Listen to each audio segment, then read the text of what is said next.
What is up, you guys? Welcome back to my channel, and if you're new here, just welcome. My name is Gemma Jade, but today we're going to be talking about Amelia Dyer.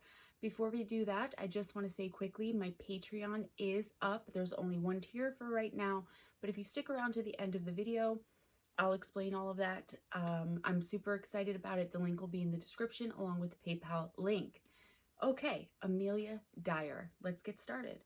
I just want to put in a trigger warning, which I don't usually do because I figure most people that watch these kinds of stories don't need one, but this one does have to do with the murder and death of many, many infants and toddlers. So if that's going to be something that's triggering for you, that's fine. This isn't the video for you, so I'll put something else right here and you can check that one out instead. So let's dive in. Let's find out about Amelia Dyer. Amelia Elizabeth Dyer was born Amelia Elizabeth Hobley in 1836, and she was the youngest of 5 children, having 3 brothers and 1 sister. Her family lived in a small village called Pile Marsh, which is just east of Bristol. Her mother's name was Sarah, and her father, who was a shoemaker, was named Samuel. Although it's unknown exactly what year or what age Amelia was when this happened, her mother was stricken with typhus, and this caused her mother to become, quote, raving mad, end quote. Amelia's otherwise comfortable and somewhat ideal childhood was constantly thrown into turmoil and confusion because of her mother's constant fits and bouts with mental illness. Amelia, being the youngest, she was around it the longest because obviously her older siblings would leave the family home and get married, as they all did back then, or go to work, whatever they did. So Amelia was subjected to this for much longer, and some speculate, and we'll get to this later on in the video, a lot of professionals have analyzed Amelia's life. Obviously, when you find out what she did, you'll understand why, and they think that being around her mother for so long and seeing what real mental illness looked like, Amelia was able to mimic this several times in her life when it was convenient for her. Sometimes Sarah, Amelia's mother, would become brutally violent, especially towards Amelia, as she was the only child left in the home, and she was left to care for her mother. Her father had to work, and her siblings had moved out of the house. This went on until Sarah died in 1848. So considering she was born in 1836, Amelia had to suffer through her mother's mental illness and violent rages and fits and bouts of mental illness for 12 years of her life, her first 12 years. Amelia was often witness to and subjected to a lot of her mother's violence, as I stated earlier. After her mother's death, Amelia moved out of the family home to go and stay with her aunt in Bristol, and she started training to become a corset maker. At the age of 24, there were some issues, and Amelia became estranged from at least one of her brothers, and most think possibly all of her family, and she moved into her own apartment on Trinity Street in Bristol.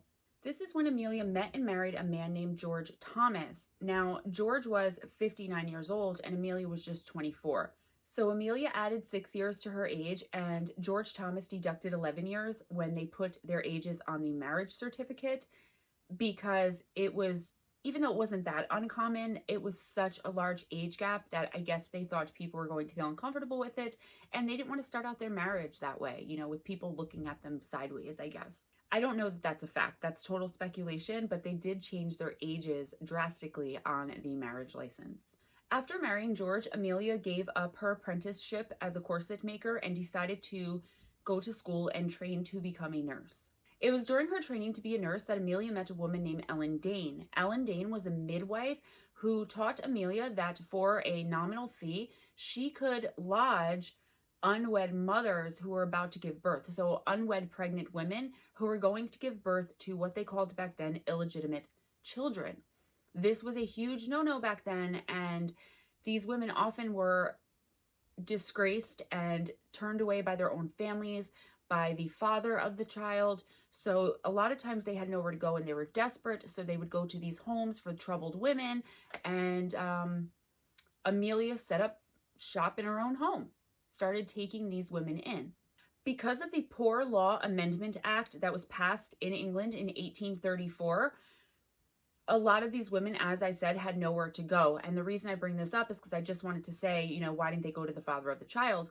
This law made it so that if you were unwed and you got pregnant, if the father didn't want to be involved or didn't believe the child was his, whatever reason, This Poor Law Amendment Act made it so that he had no culpability whatsoever, no responsibility whatsoever towards the woman or the child. There was no DNA back then. There was no paternity tests. There was no child support. So if the man didn't want to support you and you got, quote, in trouble, end quote, he didn't have to underneath this law.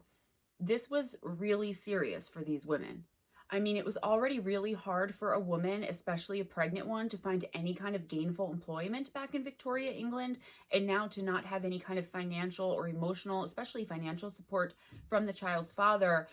I just keep saying desperation because I want you to keep that in mind when what comes next comes. So basically, if they weren't married at the time of conception, the father has no responsibility. He can wash his hands and no accountability at all. Sounds awesome. And fair, too. Essentially, though, because of this law and everything else, that the stigma that was attached to these women, Ellen taught Amelia how easy it was to do something that they called back in the day baby farming. This practice had become more and more common and was popping up everywhere since this law had been passed. This law had a lot to do with why Amelia was able to get away with her crimes for so long. So here's basically what baby farming was. The women, the unwed mothers that were going to give birth to the illegitimate children or who were in trouble, would go and stay at Amelia's house and throughout their pregnancy. After they gave birth, Amelia and the mother would sign a document stating that the mother was giving the baby up to Amelia so that Amelia could find a good and proper, decent, comfortable, loving home. You know, everything that you would want when giving your child up for adoption these days. These mothers weren't bad women. They weren't bad people. They had just gotten in a bad situation, and it was not as easy to get out of as it is today if you should choose to do that. They didn't have a choice. So they would give their newborn infant to Amelia, and Amelia agreed to set them up with the proper family. However, what Amelia was doing at first was selling these infants to the highest bidder with no regard of their reputation, their social status. It was just, how much money do you have? She didn't care what the people were like, if they were loving, if they wanted to use the child as a slave, if they, whatever they wanted to do with the child, the neglect, abuse, it didn't matter. If you had enough money, you can have the infant. Shortly after teaching Amelia how to do this baby farming thing, Ellen Dane had to flee to the United States to escape the authorities as she had come under suspicion, had been investigated without her knowledge, and she got word that she was about to be arrested for doing the baby farming. So she took off to America, and I don't know that she was ever heard from again. So these unwed mothers basically would think that their children were becoming nurse children, which means that Amelia would be their nurse until they were able to be properly adopted out. I mean, that sounds pretty decent and reasonable compared to the alternative back in that day. While almost all of the women that were in this situation were poverty stricken, they were still charged a fee, and the fee was dependent on how well off the woman's family was or the woman was independently. So the poverty stricken, the extremely poor, the women who had basically nothing were charged £5 for the whole thing, for the lodging, for the paperwork, and to have Amelia put the child up for adoption and nurse the child properly until, or be a governess, I guess, to the child properly until he or she could be adopted out. And if I say it when I'm talking about these infants, I'm sorry. That's just me not wanting to specifically say he or she every single time. So please don't take that the wrong way. Thanks. If the mother was well-to-do, however, she would be charged £80 or more. And if she had something to say about it, Amelia would remind her that she was also paying for discretion, for her little problem to be kept secret. So basically, Amelia was blackmailing the women if they didn't want to pay. £80 was a ton of money back in the 1860s. Sometimes Amelia was able to find the father of the infants and shake him down too, telling him that she would expose his little secret if he did not pay a sum of £80 or more. But this was just for the very wealthy. Mainly, they paid anywhere from £5 to £12 for the whole ordeal and were expected to provide some amount, which it wasn't specific in my research, of clothing for the child for the first month or two. Again, these women, that was hard. They couldn't just go into a Carter's and pick up a pack of, 3 0 to 3 month onesies. So these women were put through a lot from Amelia, if you really think about it. These were not easy tasks. £5 was a huge sum of money to someone whose family had just turned their backs on them, whose lover had just left them, and who had to just give up their child for adoption to pretty much a random stranger. I guess the women got to know Amelia in however long they were there throughout their pregnancy, like the 9 months, and came to trust her. But still, that's a really hard thing to do. But Amelia made great business out of this. And again, if someone did want to adopt the baby, it would be a black market thing. She didn't care why they wanted a child. She didn't care, Jack the Ripper could have walked in and been like, yo, I'm Jack the Ripper, let me get that kid. And she would have been like, 80 pounds. So, and that's another thing I didn't even think of. I'm sure Amelia was also charging the people that were adopting the babies. I mean, she didn't go out of her way to find people. We'll find out about that in a minute or two. Sold to the highest bidder, pretty much. I'm just going to look down to make sure I get this right. It's some of the things that Amelia and other baby farmers would do back in the day. They would give colicky infants alcohol or opiates to sedate them and keep them from crying. The babies would often be starved to save money and even sometimes to hasten their death to get them out of the way to make room for the next baby.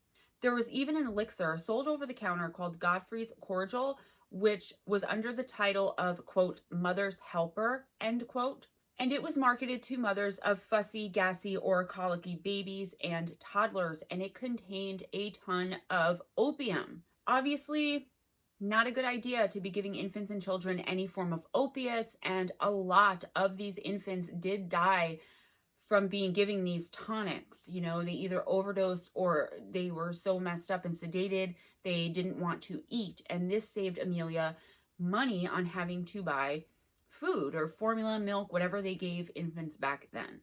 After all this happened, there was a doctor who was brought in to investigate not only Amelia, but baby farming in general, and he said something that was pretty interesting. He pretty much summed it up by saying, quote, opium killed far more infants through starvation than through direct overdose. Kept in a state of continued narcoticism will be thereby disinclined for food and be but imperfectly nourished, end quote. Although nowadays it would be obvious with all of the technology and forensics that we have, back then the doctors and the coroners didn't think anything about it, that the child just died. This tonic was sold over the counter, so if you accidentally gave too much or if it didn't agree with the child, you were not held accountable. It wasn't considered giving a baby narcotics. Actually, the coroners would often list the cause of death as, quote, debility from birth, end quote, quote, lack of breast milk, end quote, or just simply, quote, starvation, end quote, because of what I just said. They knew that the tonic sometimes made the children not want to eat or unable to eat, the infants, I mean.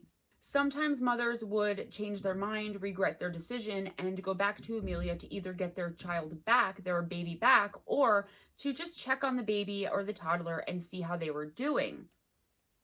Obviously, they would run into problems. They were reminded not to cause any kind of scene, not to alert the authorities, and to just trust what Amelia was saying, because otherwise their secret would get out.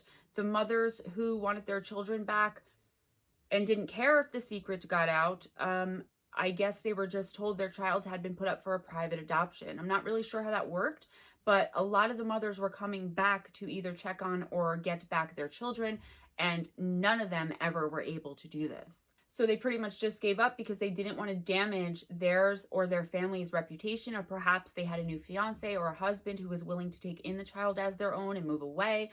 Whatever the case, the shame and the stigma that was associated with this back in that day was enough for them to just give up and move on, unfortunately. Nobody was investigating at this point.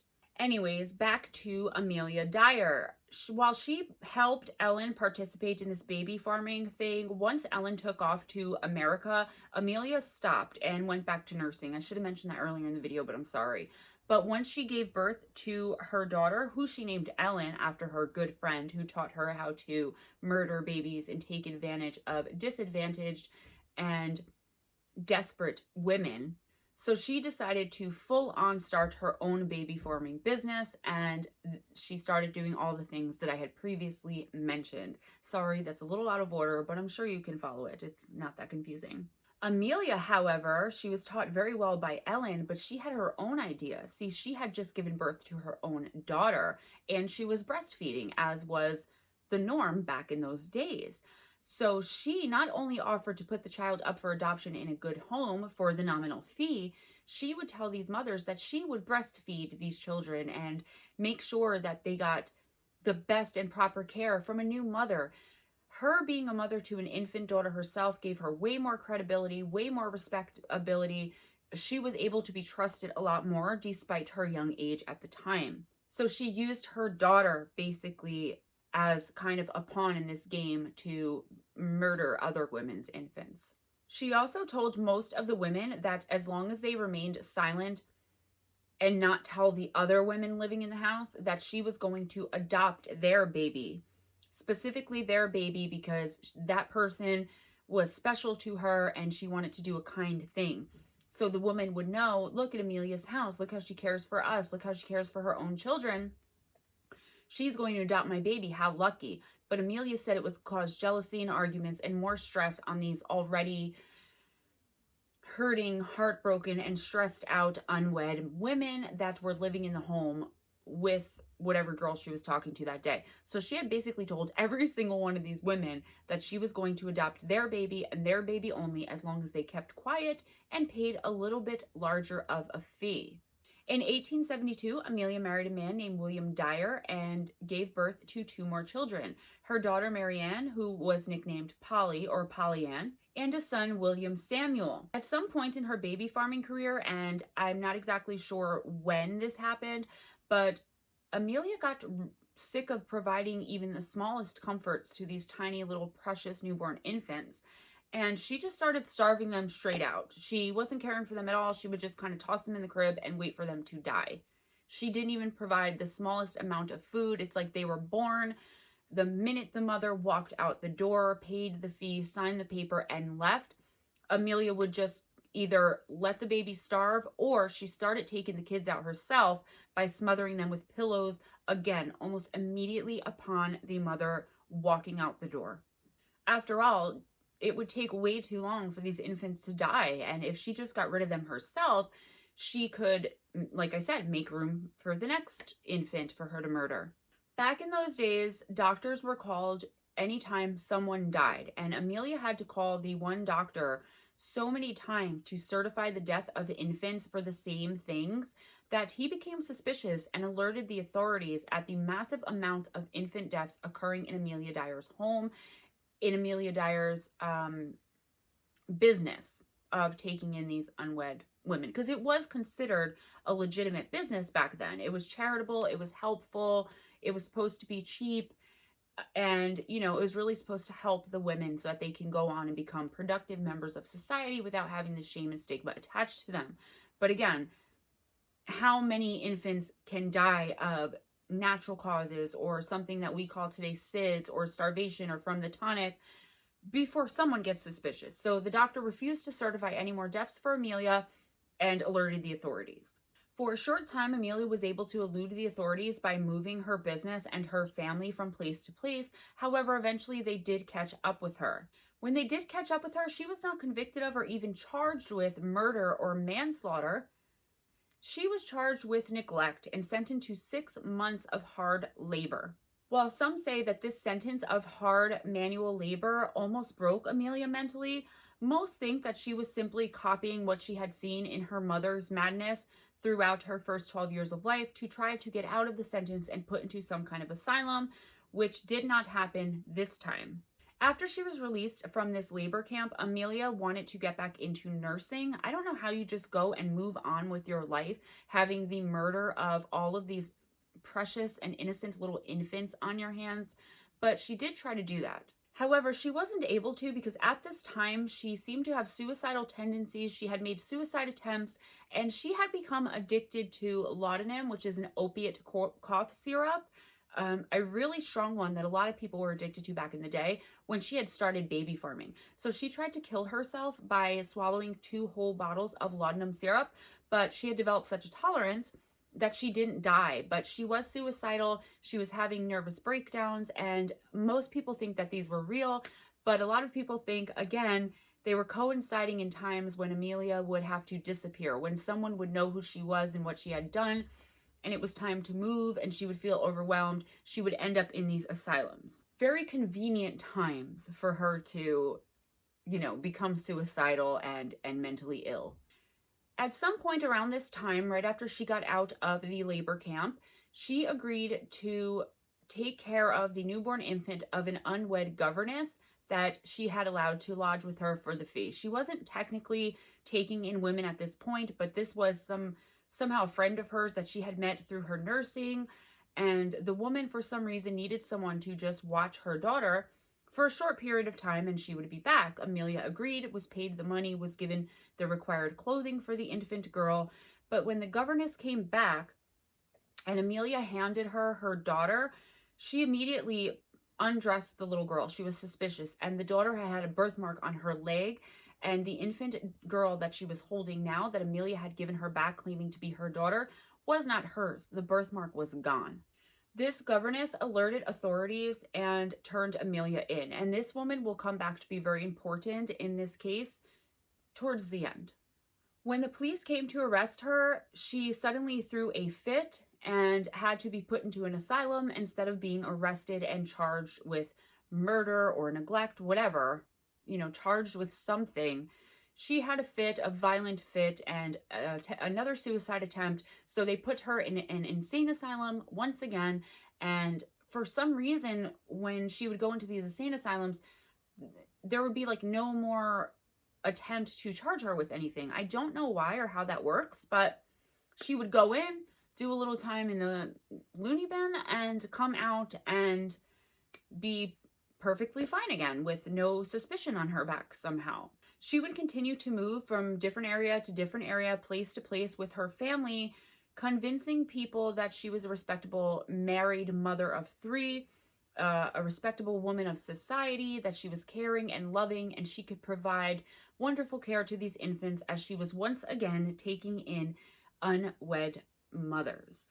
The whole process started again after the second trip to the insane asylum, and she was able to do it. I don't know how her family didn't get suspicious, her husband didn't get suspicious, but again, I didn't do too much of a deep dive in this video because I was trying to keep it shorter.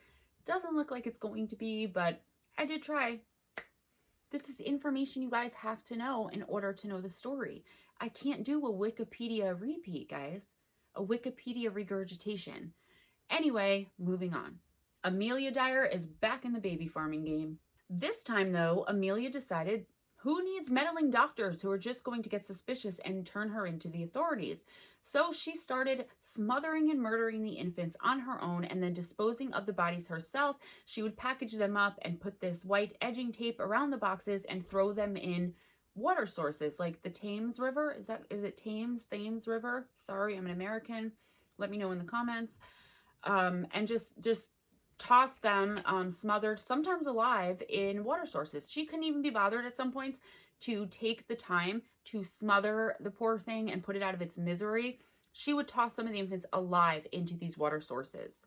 However, I don't know what alerted them, but the neighbors of Amelia started to become very suspicious of her activities. I don't know if she was secretly lodging these women or if it was just something alerted the neighbors, and the neighbors alerted the police. This time the investigators decided to conduct their investigation and surveil Amelia 24/7, but they wanted to do it quietly and secretly because they knew she could do what Ellen Dane did and just abscond to another country, and they would never find her again, and she would continue on her killing spree. So the authorities were now onto her. They were secretly surveilling her, watching her every move.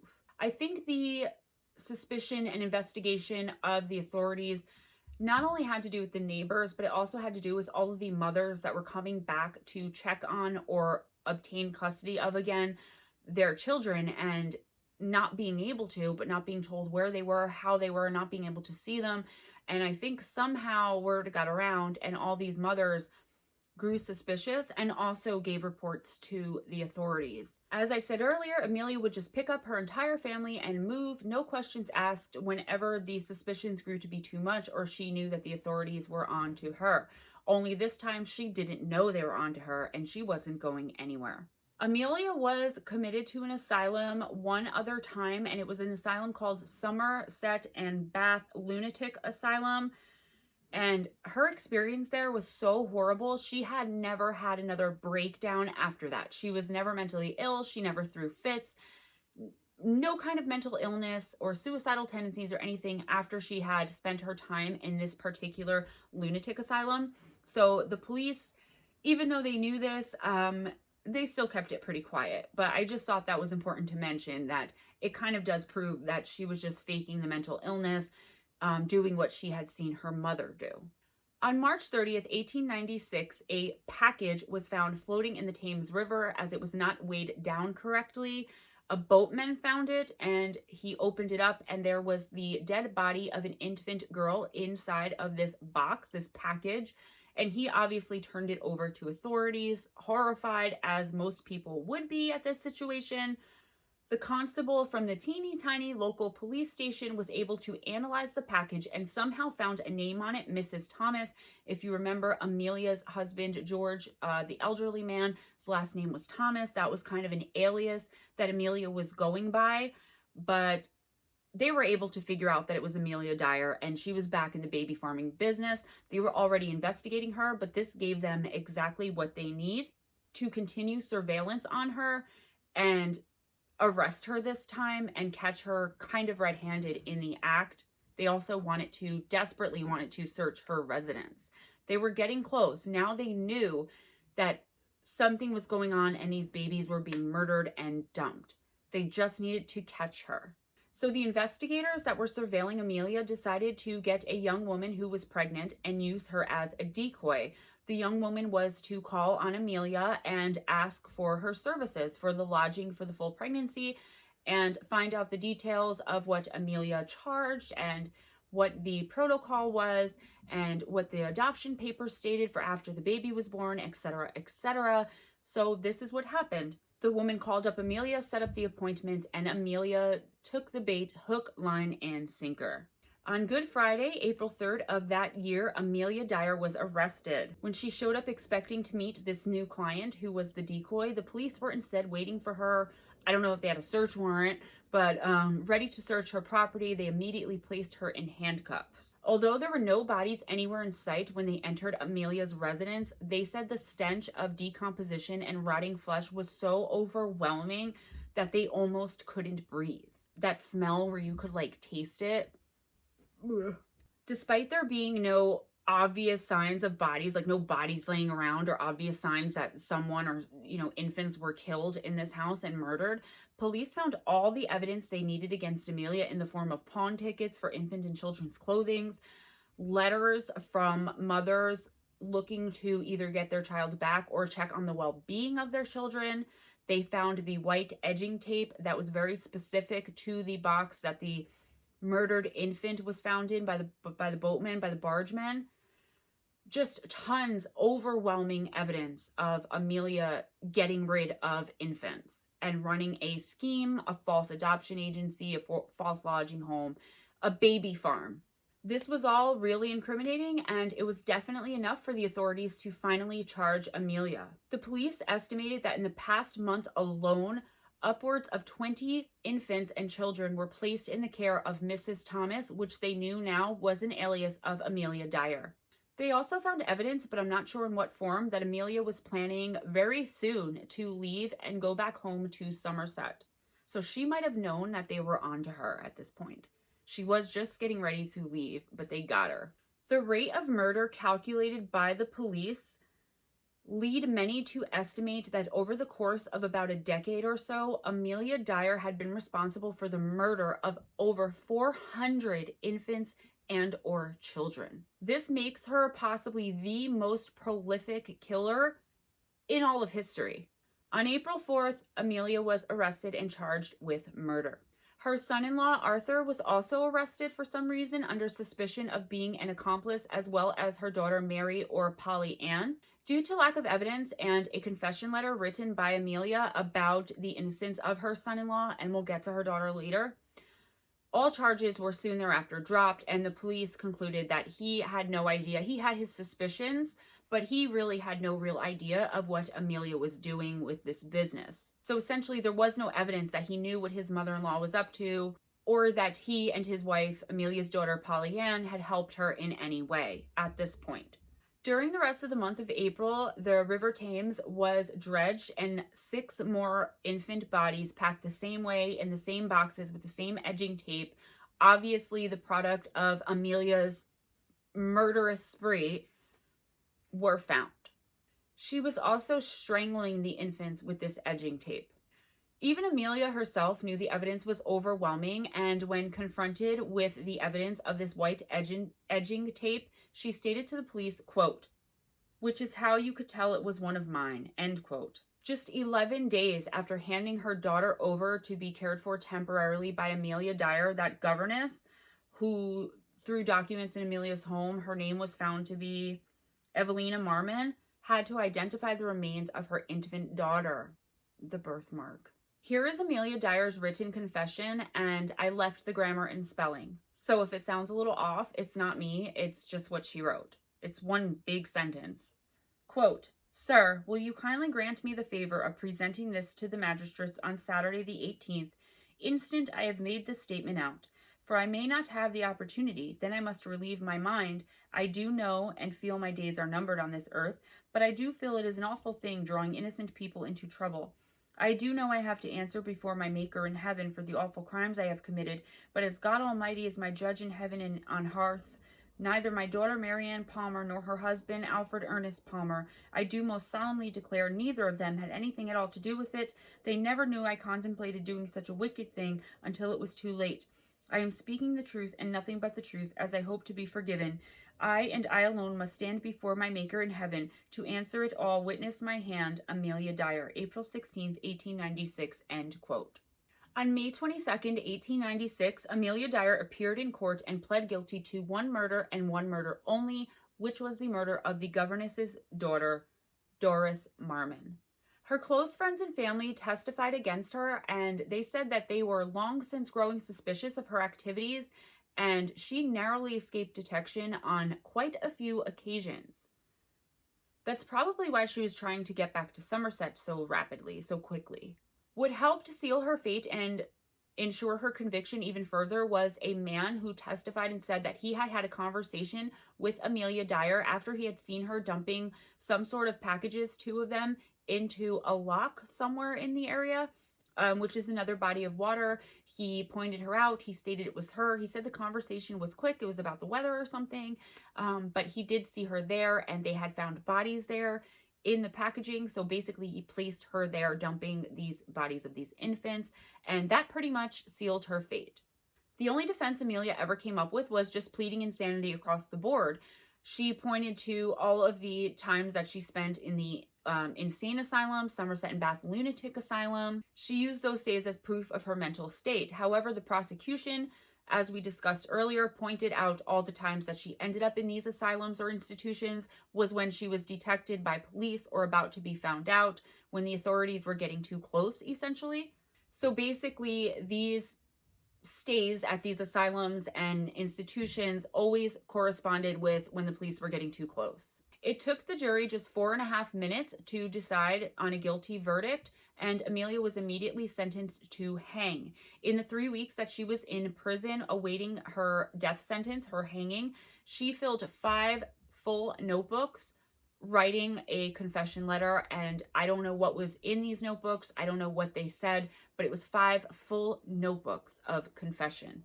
When the chaplain visited her the night before she was to be hanged and asked her if she had anything she wanted to get off her chest, if she had anything she wanted to confess further, she handed him the notebooks and stated, quote, "Isn't this enough?" End quote. Amelia Dyer was hanged at Newgate Prison on the 10th of June, 1896. When asked for her last words, Dyer responded with, quote, "I have nothing to say," end quote, and was subsequently dropped to hang at exactly 9 a.m. Just a quick side note before we end this video, Amelia was supposed to testify against her daughter Polly Ann in her own conspiracy and murder trial, as the police were thoroughly convinced that Polly Ann had something to do with, she was a co-conspirator. She had something to do with helping Amelia run this baby farm.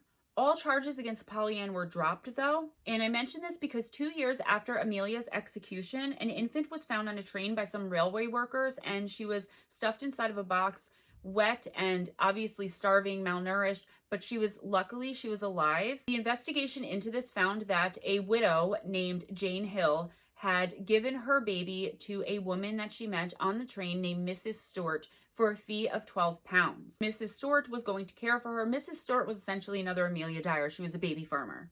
Mrs. Stewart had picked up the baby in Plymouth and dumped her on the next arriving train, after, I guess, trying to drown her and trying to conceal the infant in this box. Although it could never be proven, because of the nature of the crime and the description of Mrs. Stewart, the police completely believe that Mrs. Stewart was Polly Ann, Amelia Dyer's daughter. But I guess we'll never know if that was the case, because that one was never solved. Guys, thank you so much for tuning in with me. Thank you so much for sitting through this long video. As I kept stating, I did try to make it shorter. I try to make the old-time crime cases shorter than my usual deep dives, but I just get so caught up, and I am going to be doing some kind of series where the videos are like 25 minutes or less. Please give this video a big thumbs up, a like if you enjoyed it, and subscribe if you aren't already with your notification bell turned on. Be sure to comment. I love discussing these cases with you in the comments. And also, I want to let you know, you can donate still through PayPal. The link is in the description box. It'll go directly into my PayPal account if you're able to. And if you don't have PayPal and you want to support me and the channel financially, I finally have a Patreon. The link is in the description box as well. I appreciate anything you guys can give. There's just one tier now. It's minimum $5 and up. You can donate anything you want, anytime you want.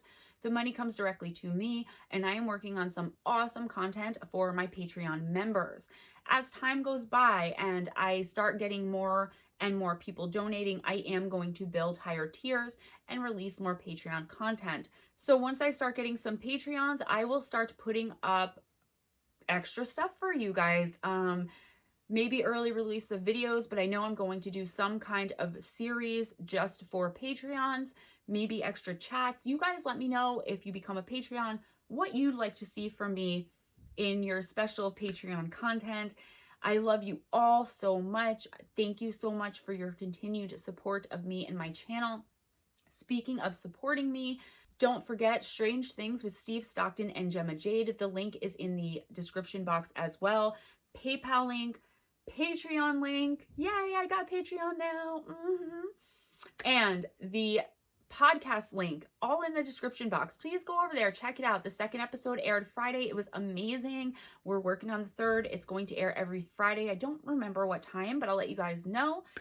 Yeah, be kind to each other. It doesn't cost anything and can gain you so much. I am Gemma Jade. Thank you so much for tuning in. Thank you so much for your support, financial or otherwise. Don't forget the links in the description. Don't forget to like, comment, subscribe. Hit me up on my Instagram, which that's just me posting my selfies and photos. I don't really comment on anything. I just post pictures on there. And you can email me at gemmajadeYT@gmail.com. Have a good one, guys. Have your best day, have your best night, and be kind to each other. Mwah.